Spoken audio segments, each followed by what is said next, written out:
अगली खबर की ओर आपको लिए चलते हैं। अमेरिका में आर्थिक शटडाउन का अभी तक कोई हल नहीं निकल पाया है। सीनेट में फंडिंग बिल पास कराने के लिए ट्रंप सरकार को विरोधी डेमोक्रेटिक पार्टी का समर्थन नहीं मिल पा रहा है। उपराष्ट्रपति जेडी वेंस ने कहा है कि इससे लाखों नौकरियों को खतरा पैदा हो सकता है।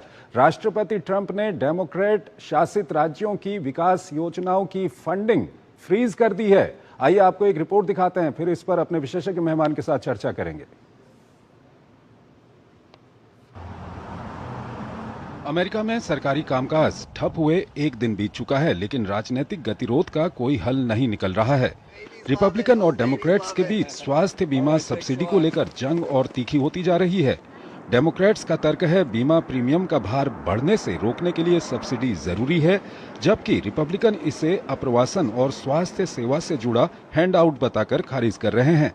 गहराते टकराव के बीच एक तरफ अमेरिकी राष्ट्रपति डोनाल्ड ट्रंप डेमोक्रेट्स पर अमेरिकी जनता को बंधक बनाने का आरोप लगा रहे हैं, तो दूसरी ओर डेमोक्रेट्स ने कहा है कि ट्रंप जनता को मोहरे की तरह इस्तेमाल कर रहे हैं। शटडाउन के बाद से व्हाइट हाउस और उपराष्ट्रपति जेडी वेंस लगातार चेतावनी दे रहे हैं। उपराष्ट्रपति जेडी वेंस ने टकराव के कई दिन या हफ्तों खींचने पर संघीय कर्मचारियों की छटनी की चेतावनी दे डाली है। उन्होंने कहा कि ऐसी स्थिति में नौकरियां जाने का असर अस्थायी नहीं रह सकता। व्हाइट हाउस की प्रेस सेक्रेटरी कैरोलिन लेविट ने भी कहा है कि एजेंसियां कटौती की तैयारी कर रही हैं और छटनी नजदीक मानी जा रही है। हमारा मानना है कि छटनी निश्चित है। दुर्भाग्य से यह इस सरकारी बंद का नतीजा है।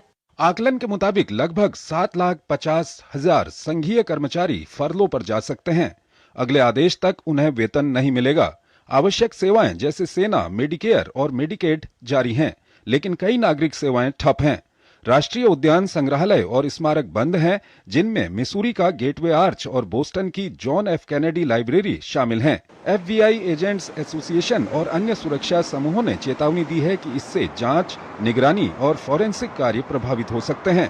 कांग्रेसनल बजट ऑफिस के अनुसार ये शटडाउन हर दिन करीब $40 करोड़ का नुकसान पहुंचा रहा है।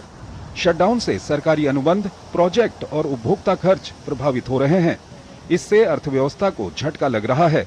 लंबा शटडाउन निवेशकों का भरोसा डगमगा सकता है और विकास को बाधित कर सकता है। ट्रंप ने संकेत दिया है कि इस बार फरलो का इस्तेमाल स्थायी छंटनी के लिए हो सकता है, जिससे कर्मचारियों में बेचैनी बढ़ गई है। खासकर शिक्षा विभाग जैसे क्षेत्रों में जहां कर्मचारी पहले ही आधे हो चुके हैं, दोनों पक्षों के बीच समझौते की कोई उम्मीद नजर नहीं आ रही और ये गतिरोध देश के लिए महंगा साबित हो रहा है। अशोक सज्जनहार हमारे साथ जुड़े हुए हैं, पूर्व वरिष्ठ राजनयिक हैं, विदेशी मामलों के जानकार हैं। अशोक